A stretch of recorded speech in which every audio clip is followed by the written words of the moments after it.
అందరికీ నమస్కారం. ఈరోజు తలుపుల మండలంలోని గంజివారిపల్లి గ్రామం నందు బాదుల్లా అనే యువకునికి ప్రస్తుతం 10వ తరగతి చదువుతున్నాడు. చాలా పేదవారు. దురదృష్టవశాత్తు వాళ్ళ తండ్రి కూడా మరణించడం జరిగింది. తల్లిగారు ఒకరే ఉన్నారు. రోజు జీవనం కొనసాగించే కూడా ఇబ్బంది. బాదుల యువకునికి పుట్టినప్పటి నుంచే ఆ భగవంతుని ఏమో సృష్టి వల్ల 2 చెవులు వినపడవు.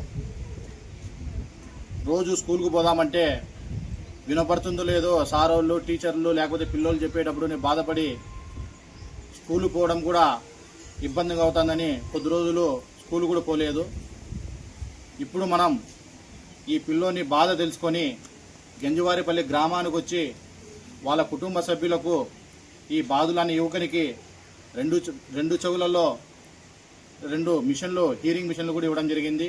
ఎందుకంటే విద్యార్థులు చదువుకున్నప్పుడే వారి కుటుంబంతో పాటు మన దేశ ఆర్థికంగా ఎదుగుతుందని ఆ ఉద్దేశంతోనే మేము ఇలాంటి సేవా కార్యక్రమాలు చేస్తున్నాం.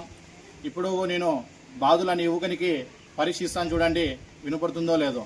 ఏం పేరు నీ పేరు? ఎన్నో క్లాస్ నువ్వు? మీ అమ్మ పేరు? నూర్జహానా. నువ్వు ఏ స్కూల్ చదువుతున్నావు? 10th class. ఓకే. ఇప్పుడు రోజు స్కూల్కి పోతావా? ఇప్పుడు బాగా వినపడుతుంది.